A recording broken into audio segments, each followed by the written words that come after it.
really the festival atmosphere. And there's a great camaraderie. Everybody gets to see old friends, see Daly and Vincent tonight. I've known them both for a long, long time. And Jimmy Lauderdale I've known for a long, long time. So, you get to, reconnect and see your buddy. There's just it was I didn't know it at the time, but as a 16, 17-year-old kid, to be exposed to that kind of camaraderie, that kind of, just approachable type people. I mean, the biggest stars in bluegrass were approachable always, and I never forgot how nice they were to me as a 16, 17-year-old kid. And I'm amazed that I've remembered it my whole life, and that turned into a friendship and things like that. So I have a great memory of some of my favorite times in bluegrass music. Who were you with when you came to that second festival? Were you part of the I was playing with Emmy Lou. You were with Emmy Lou? Yeah. Okay. Right. She made a record called Angel Band, all of her favorite gospel songs.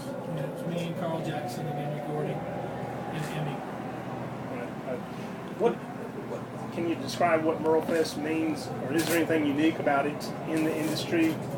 Well, I mean, it's I love the fact that the festival has an open mind, and it's not just strictly bluegrass music. That'd be okay if it was,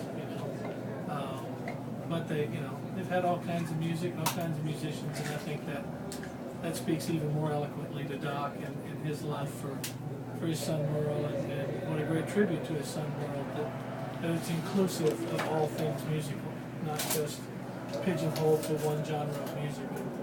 So you come in here, you play loud. They're going to have Derek Trucks, I think, one night this week, and Susan Tedeschi, and people like that. So, great music's great music.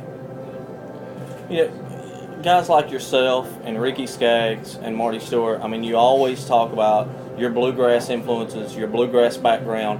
I mean, I would think that has really helped each of you when mainstream country was not interested in, maybe your record at the time. Do you think, and obviously that's helped each of you, do you think that's going to hurt more mainstream country artists now because maybe they don't have that to fall back on when country radio says, okay, you're not, the greatest thing right now? Well, what I think about those guys you mentioned, myself and Ricky and Marty, we had a pretty good safety net because we were musicians enough that we could work.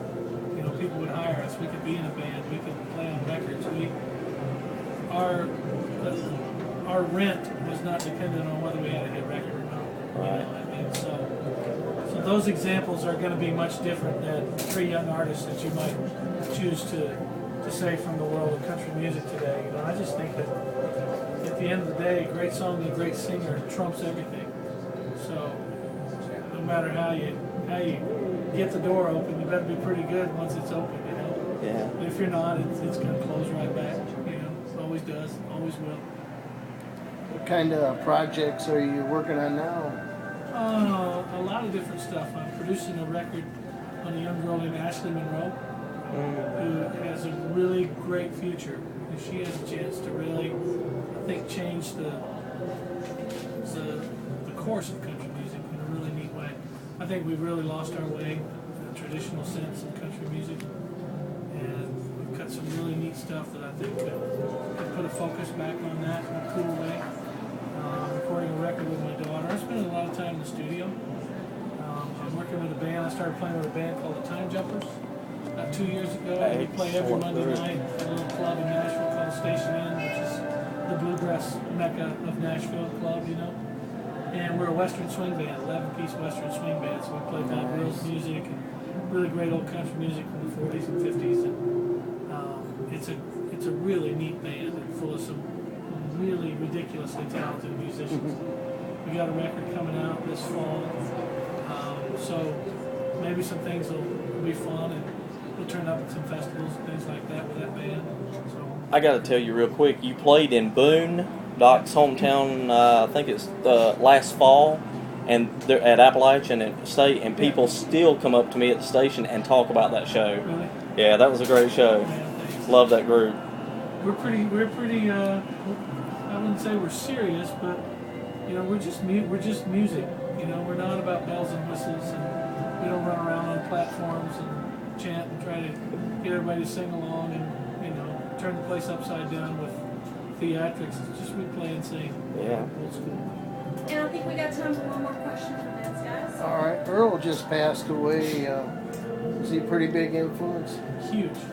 And you know, I guess I always knew it, but when you lose somebody, we were great friends for a long time since I was a young guy. And, it dawned on me at his funeral that I always remember the first time I heard myself on the radio as a teenager, 16, 17 years old. I made a record with a local band I was in, and one of the stations started playing one of the songs off the record, and it became kind of a regional hit, kind of a big deal for us. But the very first time I heard it on the radio, you know, I can drive you to the spot where I was, and it's the greatest thrill of my life, you know. And I was on my CB radio telling people that, hey, you got to turn in this radio station, they're playing our song, you know.